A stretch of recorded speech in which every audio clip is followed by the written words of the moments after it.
예전에 어렸을 때에 TV에 유명한 드라마가 하나 있었습니다. 암행어사 박문수라고 하는. 이 박문수라고 하는 사람은 실제 인물입니다. 조선 후기 영조 왕이 통치하던 무렵에 문신으로 지냈던 사람입니다.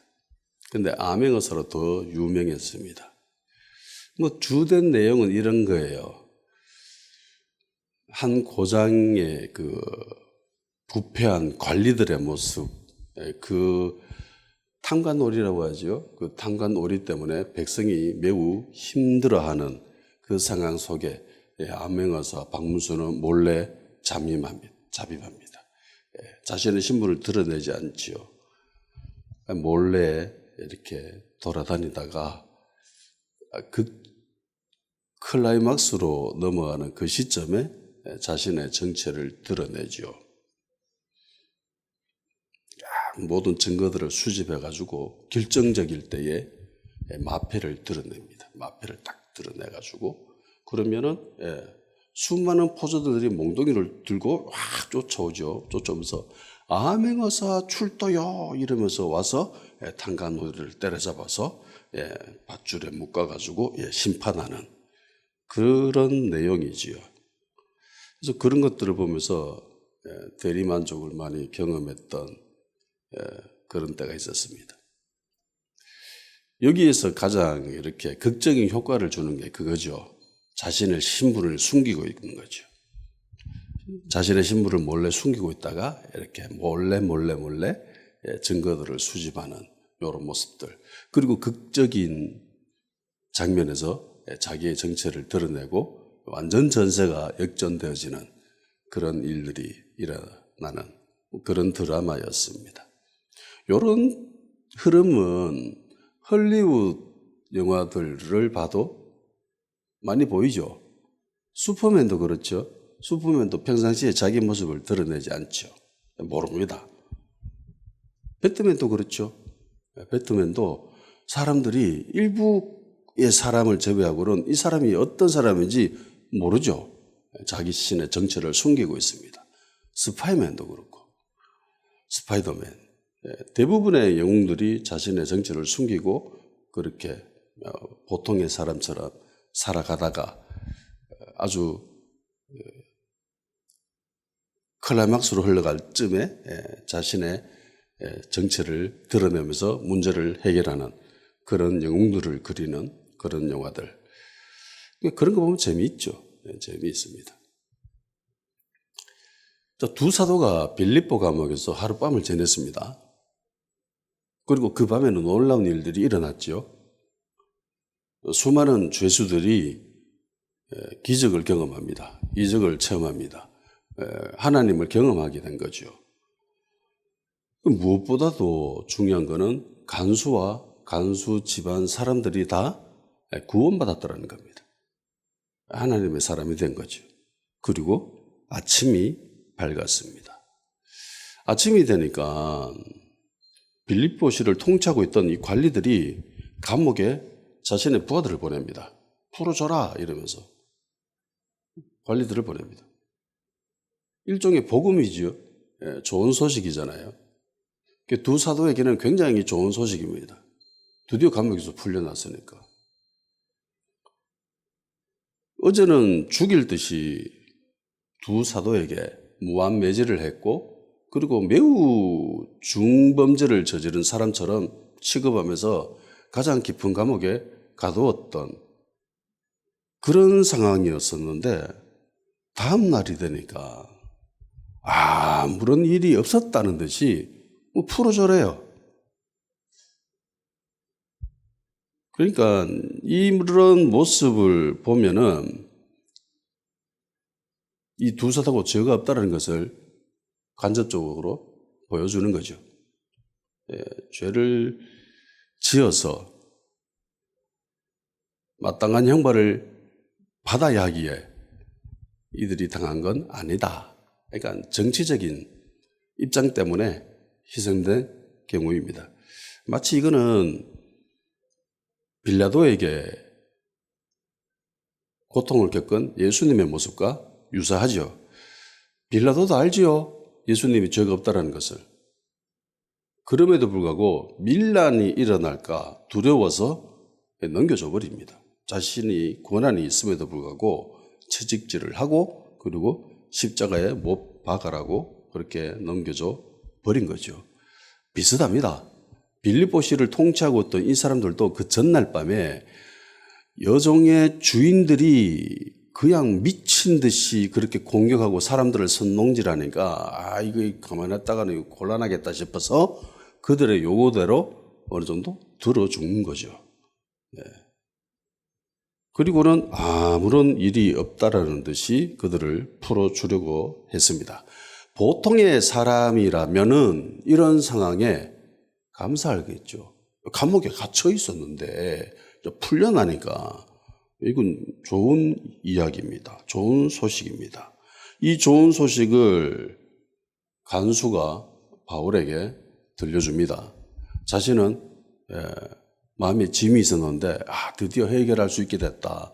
이 사람들 풀어줘서 정말 다행이다 라는 생각을 가지고 이 좋은 소식을 바울에게 들려줬습니다. 근데 바울의 반응은 이 빌립보시를 통치하고 있던 관리들과 간수들의 예상을 전혀 벗어난 그런 모습을 보여주죠. 이제 드디어 때가 되었습니다. 바울과 실라는 자신의 정체를 드러내지요. 우리 로마 시민이다. 나름 극적인 효과가 있는 거예요. 어제는 자신의 정체를 드러내지 않습니다. 당하기만 하죠. 저번에도 이야기했지만 이들이 로마 군사들이 죄인들을 다룰 때 하는 이 매질은 무한 매질입니다. 유대교가 가지고 있었던 매질과는 다르죠. 그냥 자기 마음대로 때리는 거예요. 그래서 너무너무 심하게 때렸기 때문에 피 흘리고 막 사람 몸이 말이 아닌 거예요. 그래서 간수가 그거 보니까 너무 안타까워서 씻어주잖아요. 그 정도로 심한 매질을 당했습니다. 그리고 가장 깊은 감옥에 가두었습니다. 두 발에 착고를 채워서.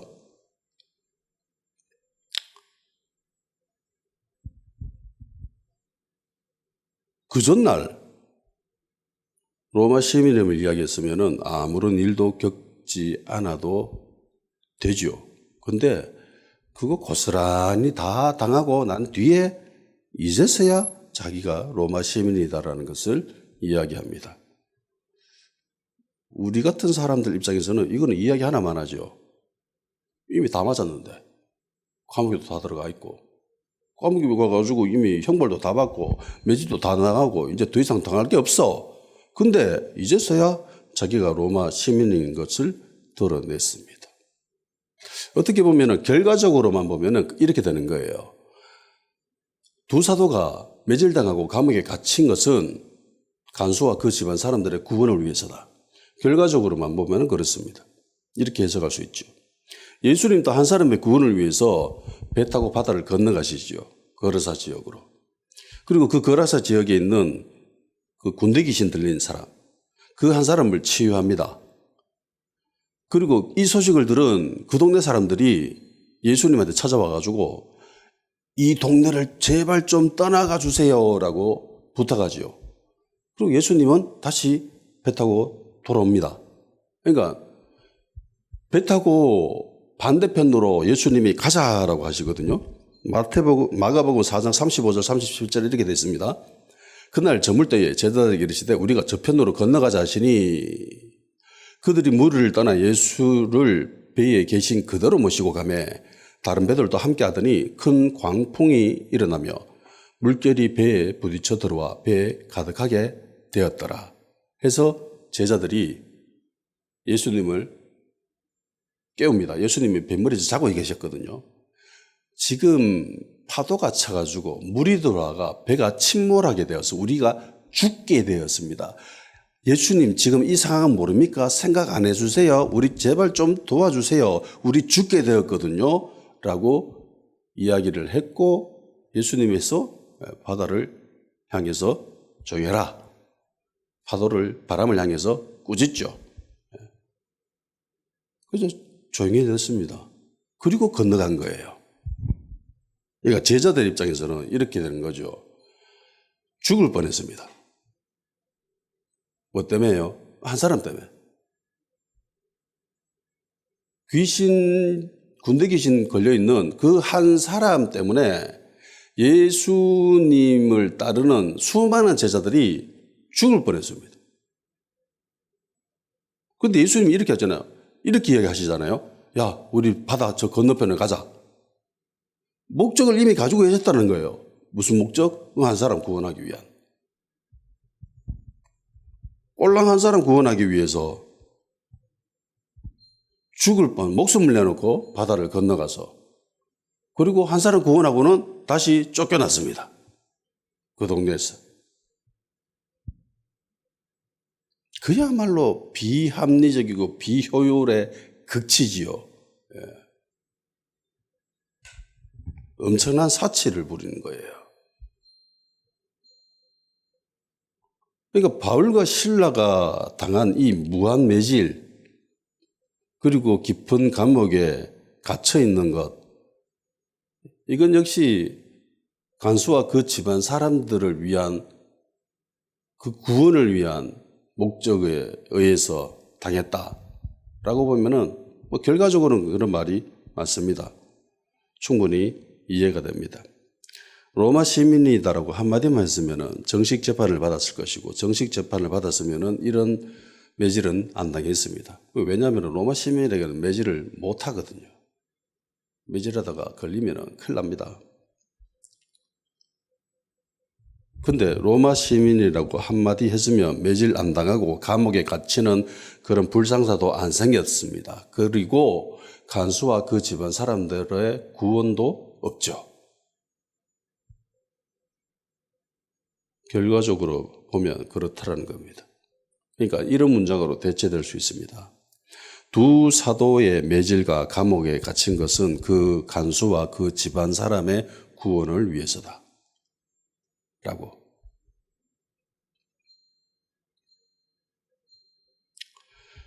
당시 로마 제국 내에 로마 시민의 비율이 한 어느 정도 될까요? 전체 로마 제국 안에서 로마 시민의 비율, 나 로마 시민이야 라고 하는 사람들의 비율이 한 몇 프로 정도 될까요? AI한테 물어보니까 10% 정도 된다고 합니다. 많으면 15%. 그렇게 많은 숫자는 아닙니다. 그렇다고 그렇게 적은 숫자도 아니죠. 대부분의 사람들은 90% 정도 되는 사람들은 로마 시민이 아니죠. 그래서 로마 시민이 누리는 권리도 없습니다. 특권도 없이 살아가야 했습니다. 당시 로마 시민이라고 하는 것은 엄청난 특권을 누릴 수 있는 존재였습니다. 그리고 원래는 그 로마 시민인 사람이 로마 군인이에요. 보통 때는 그냥 일상적인 삶을 살아요. 농사 짓고 경제활동하고 뭐 상인하면서 이렇게 살다가 전쟁 터질 때, 전쟁하러 갈 때 무장하는 거죠. 로마 시민의 책임이고 권리이고 의무이고 그런 거예요. 그래서 로마 군인은 무조건 로마 시민이어야 했습니다. 근데 이게 갈 때마다 전쟁에 이기고 피정복자가 많아져. 이 사람들을 다 로마 군인이 통치할 수도 없고 저 사람들을 그냥 내버려 두기에도 좀 인적 자원의 손해이고 그래서 피정복자인 사람들도 로마 군대로 복무하게 만들었습니다. 그리고 정예병인 군단이라고 부르는 사람들은 다 로마 시민이에요. 근데 보조로 군대를 근무하는 사람들이 있었습니다. 복무하는 사람들이 있었습니다. 보조군들. 이 사람들은 로마 시민이 아님에도 불구하고 군대 복역을 했어요. 그리고 25년 정도 군대에서 복무하고 퇴역하게 되면은 로마 시민권을 받을 수가 있었습니다. 그래서 로마 시민권 그걸 받기 위해서 로마 군대에 입대하는 사람들도 있었습니다. 그러니까 되게 힘들죠. 25년을 근무해야 돼요. 당시 사람들의 수명이 그렇게 길지 않았잖아요. 25년이라고 하면은 인생 절반이 넘는 시간입니다. 당시 사람들이 50살 이상까지 산 사람들이 그렇게 많지 않아요. 근데 25년이에요. 인생 절반 이상을 군대에 복무해야, 그래야 시민권자로 인정받을 수가 있었습니다. 그리고 시민권인 사람이 누리는 특권들이 많이 있었는데 법적 보호를 받을 수 있었습니다. 로마 시민은 고문, 채찍질, 십자가형 같은 비인도적인 형벌에서 제외됩니다. 때리면 안 돼요. 재판 및 항소권이 있었습니다. 로마 법에 따라 재판을 받을 권리가 있었으며 판결에 불복할 경우 황제나 로마 최고법정에 항소할 수 있었습니다. 해서 나중에 보면은 바울이 예루살렘에서 재판받다가 로마 황제한테 나 재판받겠다 해가지고 로마로 가게 되지요. 가다가 배가 이렇게 해가지고 그 어떤 섬에 가서 거기서 모닥불에다가 뱀에 나와가지고 물고 야, 저 사람 죽겠다라고 했는데 살아가지고 여기도 복음 전하고 그런 일들 있잖아요. 이게 로마 시민인 바울이기 때문에 가능한 일이에요. 로마 시민 아닌 사람은 항소할 수가 없습니다. 정치적 권리도 있습니다. 민회에 참여하거나 투표하거나 공직에 출마할 수 있는 권한이 있었습니다. 그리고 경제 및 사회적 혜택도 있었습니다. 로마법에 따른 합법적인 결혼과 자녀의 시민권 상속, 로마 시민 간의 계약 및 재산 소유, 일부 세금 감면 들의 혜택을 받았습니다. 그리고 만일 로마 시민인데 이 사람을 정식 재판 없이 매질하고 감옥에 가둔다 라고 하는 것은 매우 심각한 중범죄입니다. 그 행위자가 어떤 위치에 있느냐와는 전혀 상관없이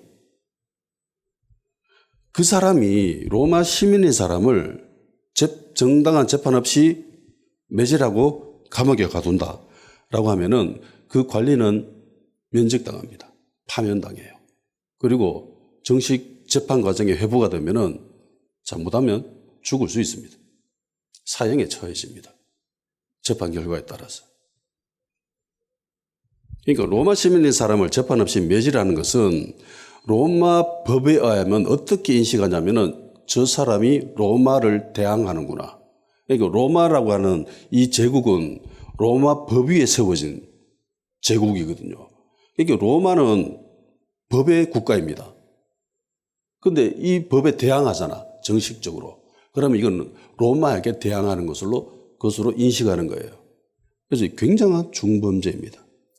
국가 전체의 법과 질서를 어긴 것으로 간주해서 매우 무거운 책임을 지게 했습니다. 파면당하는 건 물론이고 재판을 거쳐서 사형에 처해질 수도 있기 때문에. 이 사실을 빌립보 도시의 간부들이 몰랐을까요? 바울과 실라가 몰랐을까요? 알았습니다.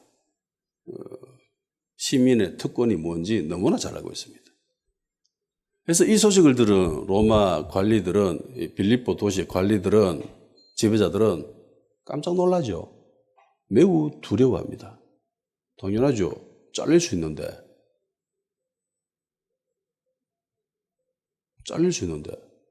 잘하면 죽을 수도 있는데.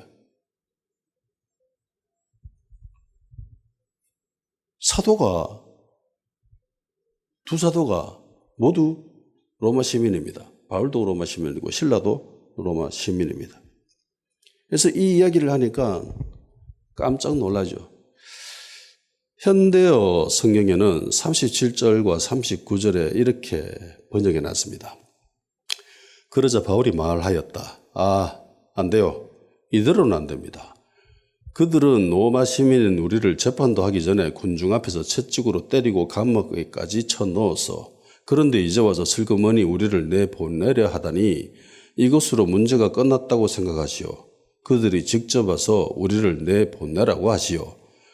경비병들의 보고를 들은 치안관들은 바울과 실라가 로마 시민이라는 말에 그만 가슴이 내려앉았다. 자기들의 목숨이 달아나지는 않을까 하여 겁이 덜컥 났던 것이다. 그래서 그들은 곧 감옥으로 달려가 두 사람에게 머리를 숙이고 이 도시를 떠나달라고 빌었다. 이 전세가 어떻게 됐는지 아주 적나라하게 묘사하고 있죠. 죽을 수도 있다.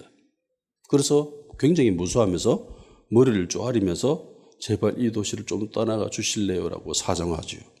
빕니다. 전세가 완전히 역전됩니다. 어제는 공개적으로 빌립보 도시의 모든 사람들이 지켜보는 가운데 두 사람을 매질했습니다. 그러면 인간 이하 취급을 하면서 심하게 대했지요. 빌립보 사람 모두 다 이 사실을 알았습니다. 경험했습니다. 왜냐하면 밀란이 일어났기 때문에, 소요가 일어났기 때문에 거의 대부분 사람들이 여기에 동참하고 그 광경을 다 지켜본 거죠. 그리고 하룻밤이 지나면서 뭐 지진 일어나고 이러니까 이제 더 이상 관심이 없죠. 예. 지진 일어났으니까 뭐 난리가 아니겠잖아요. 그러니까 뭐 지진이 더 큰 뉴스가 되는 거죠. 예. 그리고 그 밤 감옥에 있었던 이런 이야기들도 어느 정도 새 나갔을 겁니다. 그래서 더 이상 이 두 사도는 저들에게 큰 관심이 아니에요. 더 이상 큰 적대감을 가질 수 있는 상황이 안 됩니다. 그러니까 이제 이 관리들이 아무 일도 없었다는 듯이 이 두 사람을 풀어주려고 하는 거죠.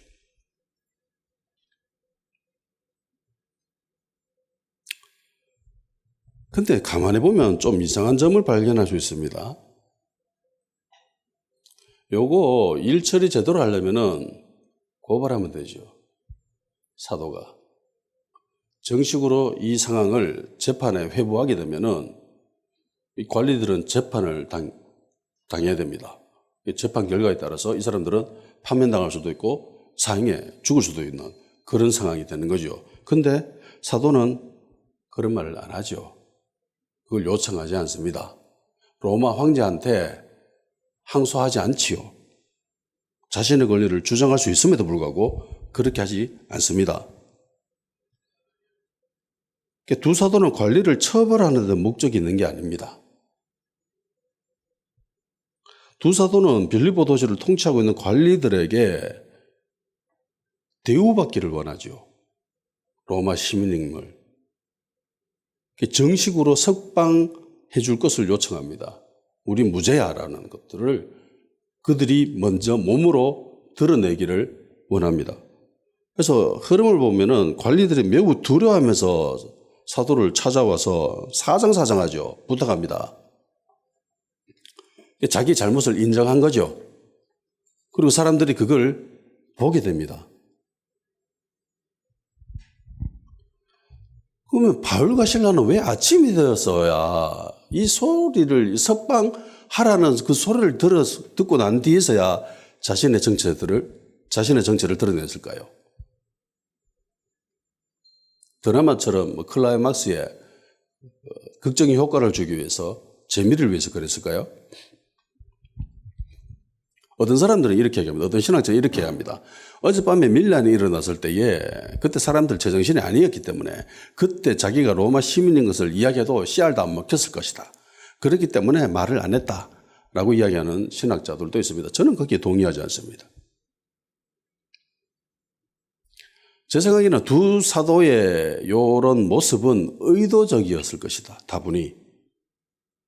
간수와 그 집안 사람들의 구원을 위해서 이랬다라고까지는 이야기할 수 없습니다. 왜냐하면 신이 아니잖아요. 예수님처럼 거라사 지역에 있는 저 한 사람을 위해서 구원해야 되겠다라는 그 생각으로 간 거는 아니라는 생각입니다. 바울과 실라는.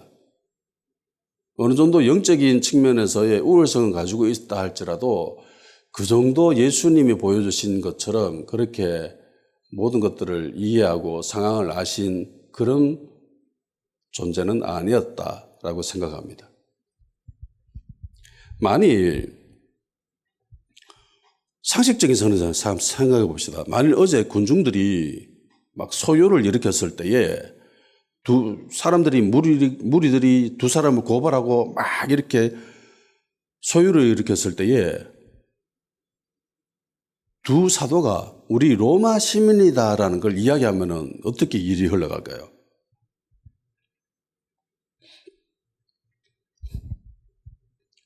분명한 사실이 있죠. 성경에 기록된 대로는 흘러가지 않았을 겁니다. 로마 시민이라는 것을 이야기했으면은 제정신 가지고 있는 사람이라면은 관리라면은 정식 재판합니다. 아니면 자기 죽을 수 있는데요. 파면당할 수 있는데 제대로 재판해야죠. 그러니까 우리가 흔히 아는 법정 공방이 일어납니다. 재판은 원고 측과 피고 측이 있지 않습니까? 쌍방간이 서로 고발하고 그렇게 법적으로 대립하는 그런 상황이 됩니다. 재판의 결과가 어떻게 흘러갈지는 알 수 없죠. 무죄가 될 수도 있고 유죄가 될 수도 있습니다. 어쨌든 정확한 상황은 결과는 알 수 없지만은 분명한 거는 긴장감이 있을 것이다. 대립이 있었을 것이다라는 거는 알 수 있습니다. 그리고 재판이 꽤 오랫동안 진행되어질 수도 있습니다. 그리고 두 진영 간의 대립은 점점 심해졌을 거죠.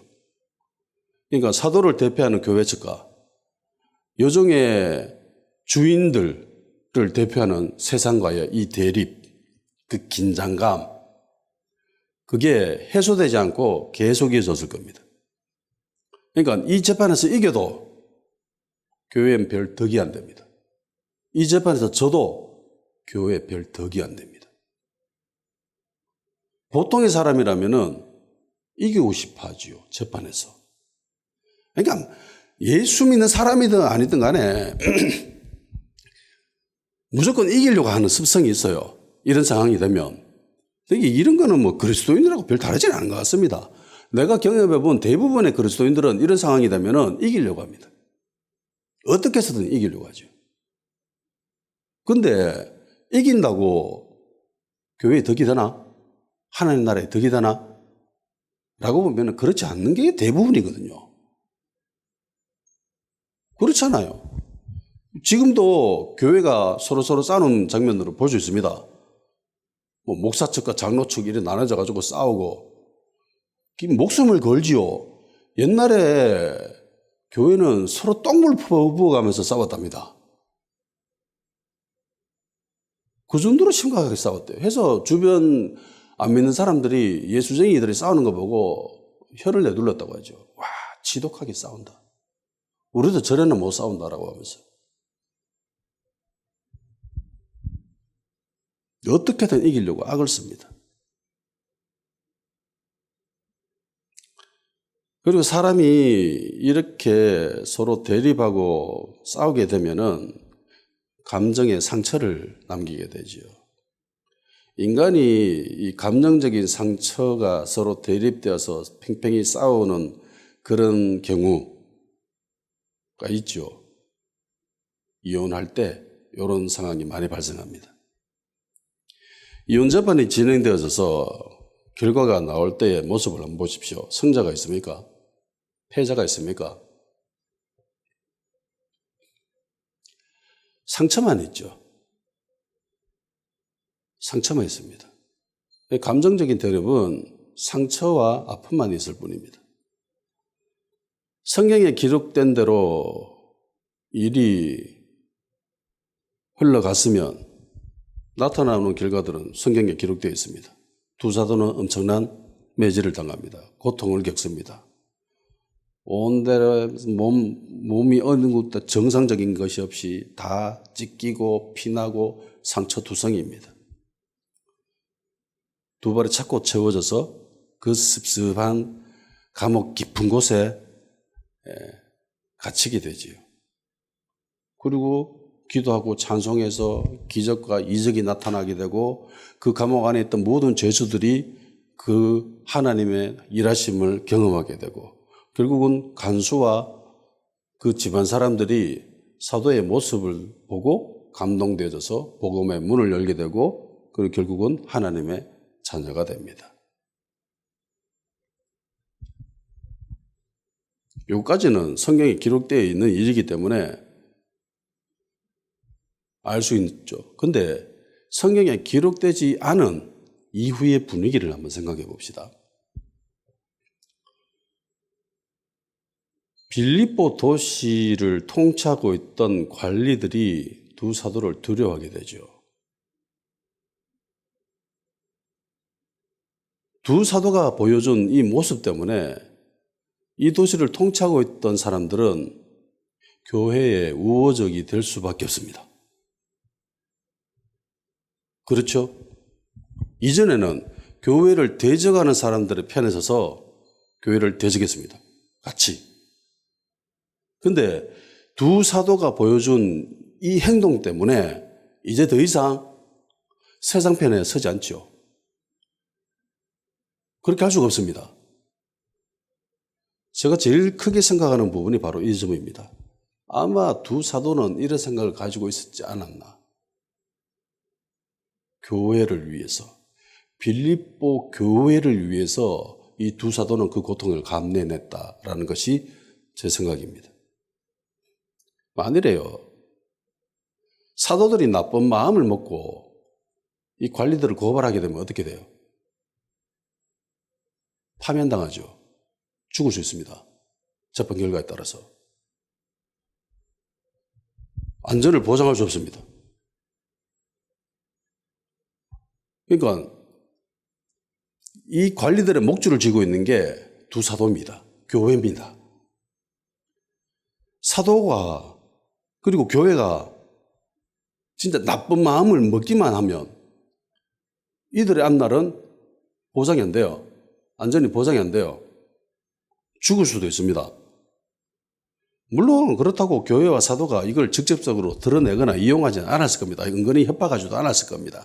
일말의 그런 생각도 전혀 없었을 겁니다. 이거는 어디까지나 관리들의 생각이죠. 야, 자들이 혹시 나쁜 마음을 먹으면 어떡하지? 나 큰일 나는데. 이건 관리들의 입장에서는 얼마든지 생각할 수 있는 거죠.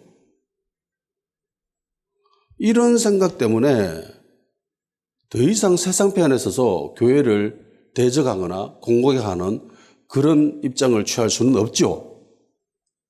잘 보일 수밖에 없습니다, 이제는. 우호적으로 도와줄 수밖에 없어요. 교회가 어떤 활동을 하든 전도를 하든 전도하다가 지금 이런 상황에 처한 거잖아요. 그런데 전도하다가 그런 상황에 처해졌을 때에 이제 더 이상 세상 편에 서서 교회를 협박하거나 공격하거나 대적하지 않는다라는 겁니다. 왜? 마음에 빛을 쥐고 있거든. 목숨줄을 쥐고 있다는 것이 나쁘게 들릴 수도 있지만은, 근데 이런 상황이 힘의 논리로 의해서 일어난 게 아니잖아요. 반대로 교회를 무너뜨리러 가는 사람들이 힘으로 이렇게 눌렸습니다. 그리고 그 힘에 일방적으로 두 사도가 당했습니다. 두 사도가 보인 전략은요, 빚지게 만드는 겁니다. 빚지게 만드는 상황으로 만들어가는 거죠. 보통의 사람들은 이런 상황 안 겪으려고 미리 말했을 겁니다. 나 로마 시민이다. 때리지 마. 재판해줘. 라고 했을 겁니다. 그런데 일부러 이런 상황을 극한으로 몰고 가서 저들에게 마음에 빚을 지게 만든 거죠. 간수도 그렇잖아요. 아, 저 사람들 때문에 내가 안 죽게 됐다. 우리 집안 사람들이 살았다. 라고 하는 그 마음의 빚을 간수가 그 집안 사람들이 겪은 거죠. 그래서 우호적이 된 거죠. 복음의 문이 열린 거잖아요. 이렇게 됩니다. 인간이라고 하면은 마음의 빚을 진 그 대상자들에게는 우호적이 될 수밖에 없습니다. 그래서 감동받은 거고. 빌립보 관리들도 마찬가지죠. 두 사람이 로마 시민인 것을 밝혔고, 그리고 얼마든지 복수할 수 있는데 복수하지 않았다. 그러면 마음에 빚을 지는 거죠. 아, 저 사람들 때문에 살았다. 큰일 날 뻔했다. 죽을 뻔했는데 참 다행이다. 그리고 이 전략은 충분히 통했을 겁니다. 미질당하기 전에 두 사도가 로마 시민인 것을 드러냈으면 정상적인 재판을 거쳤을 것이고, 관리들도 마음에 빚진 그런 마음이 전혀 없지요. 있을 수가 없습니다. 그래서 교회에 더 이상 우호적일 필요도 없고, 법대로 처리하면 되니까. 근데 그러지 못하죠, 이제는. 여종의 주인들이 엄청난 부를 누렸던 사람들이기 때문에 이 도시에서 막강한 영향력을 발휘했다는 것은 충분히 상상할 수 있죠. 이들의 선동과 충동질 때문에 그 어젯밤에 그토록 많은 사람들이 고발하고 그렇게 소요를 일으켰지만, 교회를 대적했지만, 이제 아침이 밝고 난 뒤에 바울과 실라가 로마 시민인 것을 드러낸 이후에는 더 이상 이런 장면들은 연출되어질 수가 없습니다.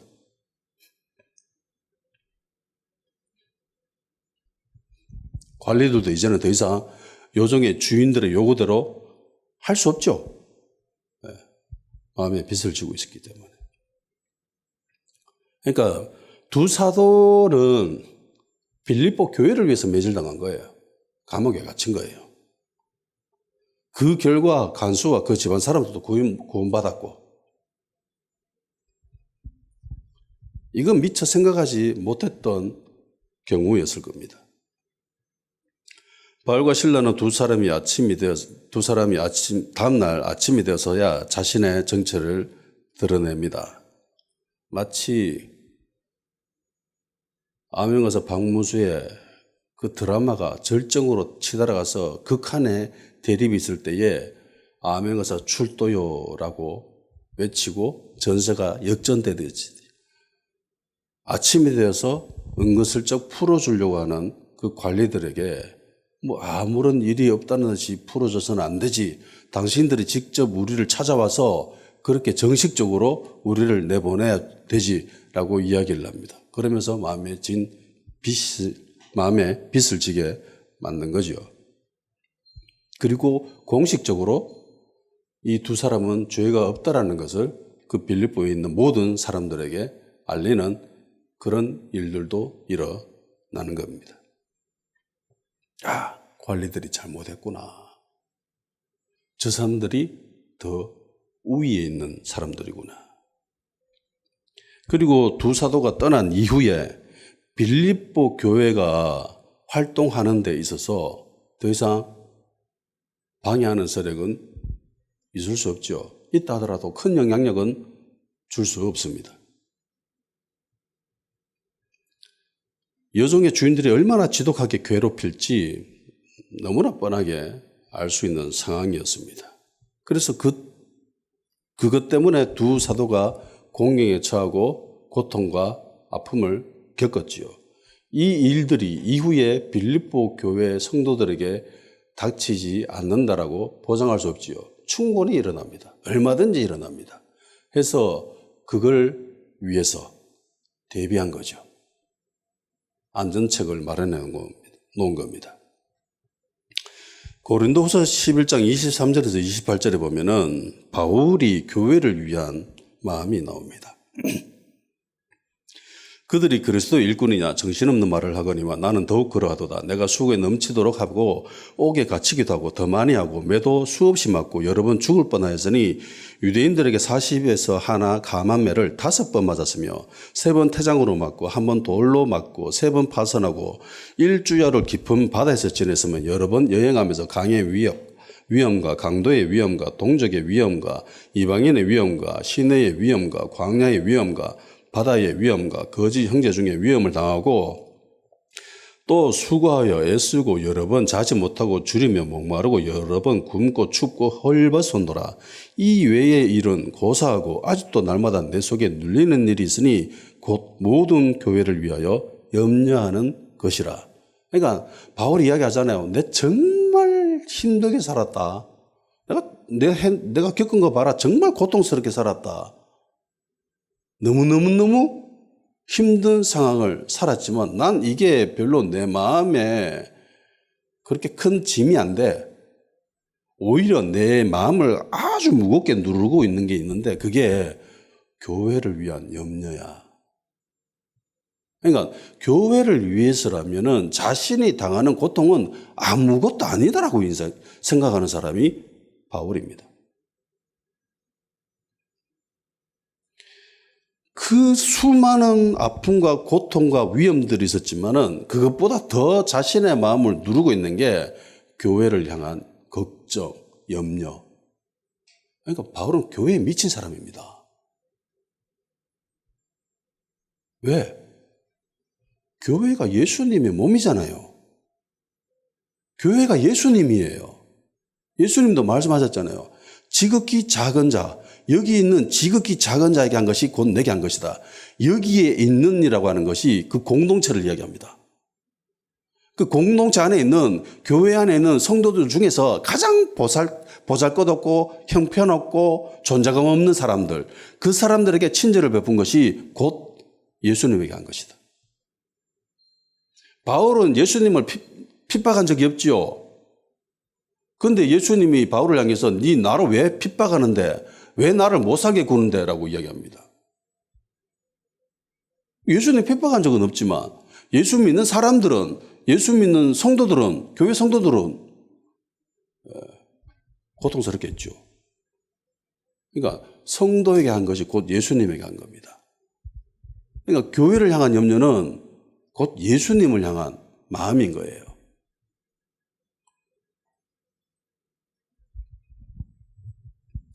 교회를 위해서라면 자신이 당하는 아픔과 고통, 별거 아니다.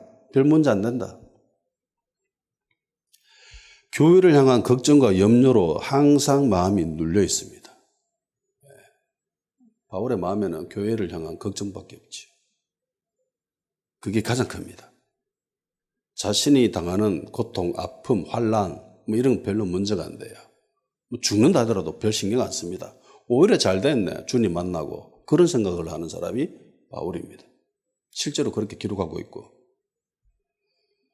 그러니까 두 사도가 행동하게 하는 어떤 사건을 경험하고 그 사건을 통해서 어떤 생각을 하고 판단을 하고 어떤 행동을 하는 기준이 되는 게 있습니다. 그게 뭐냐? 보통의 사람들은 이익입니다. 야, 저거 하면 돈 되나? 예전에 얼마 전에 유명한 드라마 있었잖아요. 그게 돈이 되나? 돈이 되나 안 되나에 따라서 생각이 달라지고 판단이 달라지고 행동이 달라집니다. 대학교도 가고 직장에 들어가고 하는 그 모든 것들, 사람이 살아가면서 인생을 살아가면서 하는 모든 행위들 자체가 야, 그게 돈이 되나? 그게 이익이 돼? 그게 유익이 돼? 라는 잣대를 가지고 행동하죠. 그런데 바울과 실라는 이러지 않았다는 겁니다. 심지어 그러니까 보통 그렇게 돈을 밝히고 이익을 밝히는 사람들은 참 속되다라는 표현을 하지요. 좀 더 고상한 사람들은 도덕적인 가치, 참 인간됨 그런 것들로 자신의 행동을 결정하는 사람들을 또 있습니다.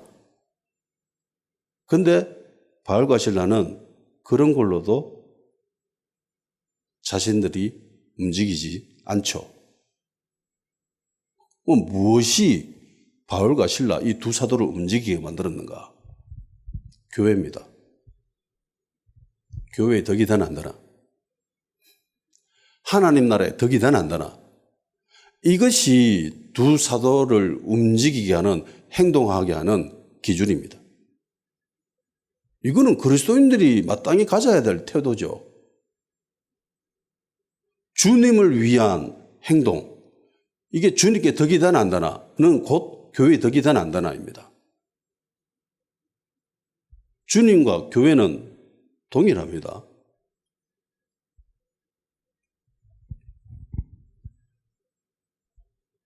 여기서 덕이 되나 안 되나라고 하는 것은 그냥 교회의 유익이나 이익을 이야기하는 게 아닙니다. 세상적인 가치를 이야기하는 게 아니에요. 하나님 나라의 관점으로 하나님 나라 가치관을 가지고 봤을 때에 그런 덕이고 유익이고 이익입니다. 세상 사람들은 돈이 된다면 움직이죠. 이익이 있으면 움직입니다. 사람을 움직이는 힘이 돈이 있기 때문에. 재물과 하나님을 겸하여 섬길 수 없다고 하는 것은 그야말로 진리 중에 진리입니다. 인간이 살아가는 모든 행위, 판단, 사고, 그것에는 결정짓는 것에는 이익이 있습니다. 돈이 결정합니다. 돈이 되면 그 직장에 가고 돈이 안 되면 그 직장 안 다니죠. 이게 세상의 논리입니다. 그리스도인이라고 해서 크게 다르지는 않는 것 같습니다. 조금 나은 사람은 그나마 예수님 생각하고 하나님 나라를 위해서 자신의 사명이 무엇인지 생각하면서 살아가는 사람들도 있습니다. 그렇게 많지는 않은 것 같아요. 그리고 어떤 사람들은 개인의 행복을 위해서 살아가는 사람들도 있습니다. 이 선택을 하면, 이 판단을 하면, 이 행동을 하면 내가 행복한가 안 한가, 뭐 돈 되나 안 되나 보다는 조금 더 고상한 편에 속하지요. 인간으로서 살아가는 데 있어서 이 행동이 유익이 되나 안 되나, 참 인간상 고상하고 인간다움을 말할 수 있는 그 조건에 부합되나 안 되나에 따라서 행동하는 사람들도 있습니다. 그 사람들은 좀 더 나은 사람이라고도 생각할 수 있지요. 근데 그리스도인들은 이런 기준에 적용되어지지 않습니다.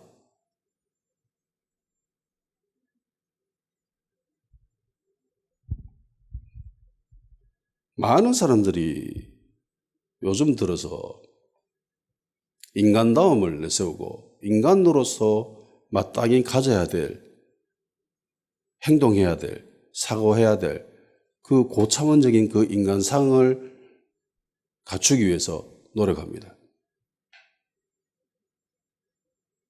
교회 다니는 사람들도 그 기준에 부합하려고 노력하죠. 자기 성찰도 하고 되도록 뉘우치고 그렇게 반성하고 그렇게 살아갑니다. 좋습니다. 그런데 그것만이 그런데 해야 될 행위는 아니죠. 사도의 모습에는 그런 모습이 없죠. 사도들의 모습에는 그런 장면들이 나오지 않습니다. 오로지 주님을 위해서, 인간적으로는 좀 부족하지만, 연약하지만 오로지 주님을 위해서 달려갔고 오로지 교회를 위한 염려와 걱정으로 삶을 살아갑니다. 나의 이 생각, 나의 이 행동이 주님에게 덕이 되나, 주님에게 영광이 되나, 교회에 덕이 되나 안 되나, 오로지 그 생각으로 사고하고 판단하고 행동했습니다.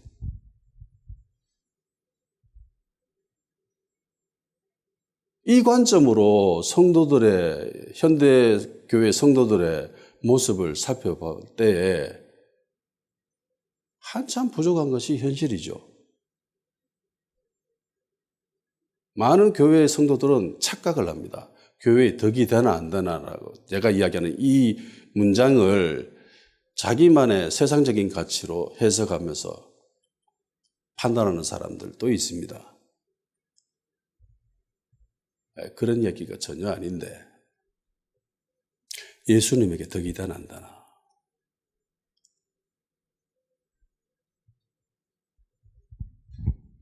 교회가 성도가 많아지는 거 좋죠. 교회 헌금 많아지는 거 좋습니다. 교회 건축하는 거 좋습니다. 근데 그게 꼭 예수님에게 덕이 됩니까? 아니죠. 그게 기준이 될 수가 없습니다. 그건 기준이 아니에요. 교회 다음이죠. 성도 다음입니다. 계시록에 나오는 그 교회, 예수님이 바라는 그 모습이 그게 교회를 향한 덕이 되나 안 되나 라는 문장이 해결되는 모습이죠. 바울과 실라가 교회를 위해서 매질을 당했습니다. 감옥에 갇혔습니다. 더 나은 교회의 안전과 보호와 교회의 활동을 위해서 하나님의 나라 확장을 위해서 두 사도는 스스럼 없이 매질당하고 감옥에 갇혔습니다. 안 그래도 되는데, 한마디만 하면 되는데, 이 모든 것은 제가 볼 때 교회를 위한, 빌립보 교회를 위한 안전장치를 마련하기 위한 두 사도의 모습이었습니다. 그럼 질문이 있을 수 있겠죠. 과연 나는 이럴 수 있을까? 과연 나는 교회를 위해서 이런 행동을 할 수 있을까? 어떤 성도들은 그렇게 말하는 사람들도 있습니다. 예수님을 위해서라면 무엇이든지 할 수 있지만은 사람에게는 그렇게까지는 하고 싶지 않습니다라고 이야기하는 사람들이 있습니다. 실제로 이런 사람들을 경험했었고 이야기를 들었었고. 그런데 예수님이 이렇게 이야기하시지요.